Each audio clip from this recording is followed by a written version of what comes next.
श्री गणेशाय नमः। श्रीमते रामचंद्राय नमः। ग्रुप में विराजमान हरि के प्रिय भक्तों, धर्म परायण प्रिय भक्तों, श्री आषाढ़ शुक्ल एकादशी देवशानी एकादशी से कार्तिक शुक्ल एकादशी पर्यंत भगवान श्री हरि का प्रिय चातुर्मास व्रत प्रारंभ हो रहा है। यह व्रत धर्मपरायण व्यक्ति, नर नारायण भगवान के भक्त, रामकृष्ण नारायण हरि के भक्त, हरिहर भक्त बड़ी श्रद्धा भाव से चातुर्मास व्रत धर्म का पालन करते हैं। इस व्रत का पालन आषाढ़ी एकादशी या द्वादशी या पूर्णमासी तक कर देना चाहिए।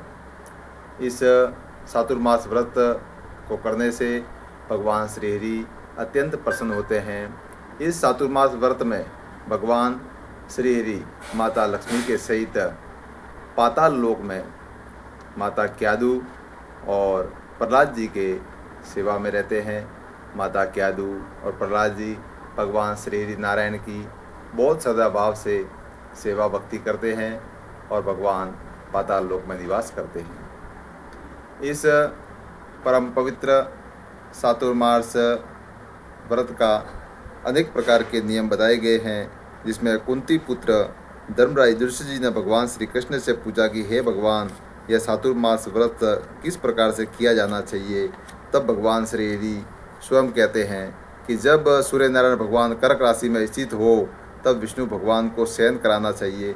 उसी दिन से चातुर्मास व्रत का पालन जारी होता है। चातुर्मास व्रत में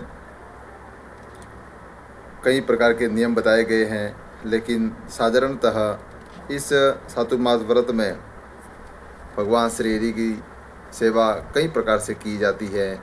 जो मनुष्य देव मंदिरों में रंगीन बेल बूटे बनवाता है उनको 7 जन्म तक ब्राह्मण योनि में जन्म मिलता है।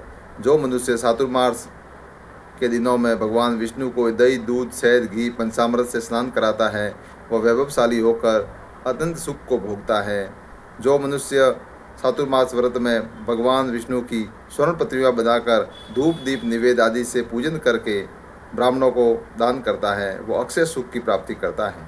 जो मनुष्य चातुर्मास के अंदर नित्य प्रति तुलसी जी को भगवान को अर्पित करता है वह स्वर्ण के विमान पर बैठकर भगवान विष्णु के लोक को जाता है। जो मनुष्य भगवान की धूप दीप से रोज पूजा करते हैं उनको अनंत धन की प्राप्ति होती है। जो मनुष्य इस एकादशी से कार्तिक के महीने तक की विष्णु भगवान की पूजा करते हैं उनको विष्णु लोक की प्राप्ति होती है। इस चातुर्मास व्रत में संध्या के समय देवताओं ब्राह्मणों को दीपदान करते हैं, वे भगवान के अति प्रिय होते हैं। जो मनुष्य भक्ति भाव पूर्वक भगवान के शरणामृत लेते हैं वे इस संसार के आवागमन चक्र से छूट जाते हैं। जो मनुष्य मंदिर में नित्य प्रति 108 बार भगवान का नाम सिमरन या अधिकारी व्यक्ति गायत्री जप करने से सर्व पापों से मुक्ति को प्राप्त करते हैं। चातुर्मास व्रत में विशेष इस चातुर्मास की अवधि को भगवान का नाम सिमरन, कीर्तन, कथा श्रवण और शुभ कार्यों में व्यतीत करनी चाहिए। इस चातुर्मास व्रत में अधिक से अधिक एक स्थान पर रहकर भगवान का भजन करना चाहिए। ज़्यादा यात्राएं नहीं करनी चाहिए, यात्राएं वर्जित है। और गौ, संत, ब्राह्मण, तुलसी, वनस्पति, प्रकृति की सेवा करनी चाहिए। भगवान शंकर के मंदिर को सजाना चाहिए एवं सब प्रकार से गणपति की पूजन, माँ भगवती की विशेष पूजा और भगवान का स्मरण करना चाहिए। इस चातुर्मास व्रत को जो व्यक्ति करता है उसको कार्तिक के महीने में उत्तम ध्वनि वाला घंटे का दान करना चाहिए। चातुर्मास व्रत में जो भगवान के मंदिर में या यत्र तत्र भगवान का कीर्तन करते हैं उन्हें रात्रि जागरण का पूर्ण फल प्राप्त होता है। चातुर्मास व्रत में जो व्यक्ति ब्राह्मणों को वस्त्र दान, अन्न दान करते हैं वे नित्य अक्षय अन्न दान के भंडार को प्राप्त करते हैं। जो मनुष्य चातुर्मास में उत्तम विद्वान ब्राह्मणों को नित्य प्रति नमस्कार करते हैं, उनका आदर करते हैं, उनका जीवन सफल हो जाता है। और जो मनुष्य भगवान सूर्य तथा गणेश जी को नित्य नमस्कार करते हैं उनकी आयु तथा लक्ष्मी बढ़ती है।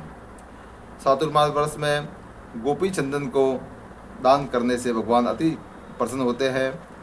चातुर्मास व्रत में शक्कर सहित तांबे के लोटे में शक्कर भरकर सूर्य भगवान को अर्पित करके जो मनुष्य ब्राह्मणों को दान करते हैं वे सर्व रोगों से मुक्ति को प्राप्त करते हैं। इस चातुर्मास वर्ष में मनुष्य लक्ष्मी या पार्वती को प्रसन्न करने के लिए हल्दी का दान करना चाहिए तथा ब्राह्मणों को दही युक्त भात खिलाना चाहिए।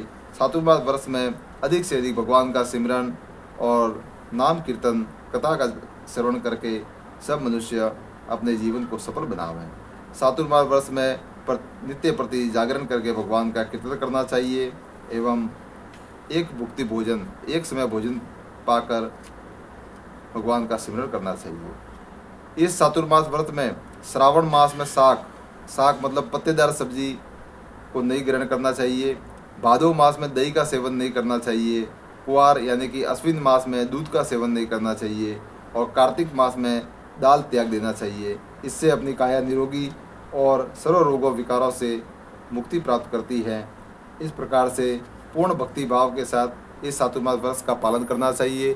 चातुर्मास व्रत पालन करने से भगवान अति प्रसन्न होते हैं। इसलिए जितना यथाशक्ति यथामति जितना बन सके उतना भगवान के श्रद्धा भक्ति के साथ गौ ब्राह्मण संतों का आदर करते हुए सम्मान करते हुए चातुर्मास व्रत का पालन करना चाहिए। जय जय श्री सीताराम जी महाराज की जय हो।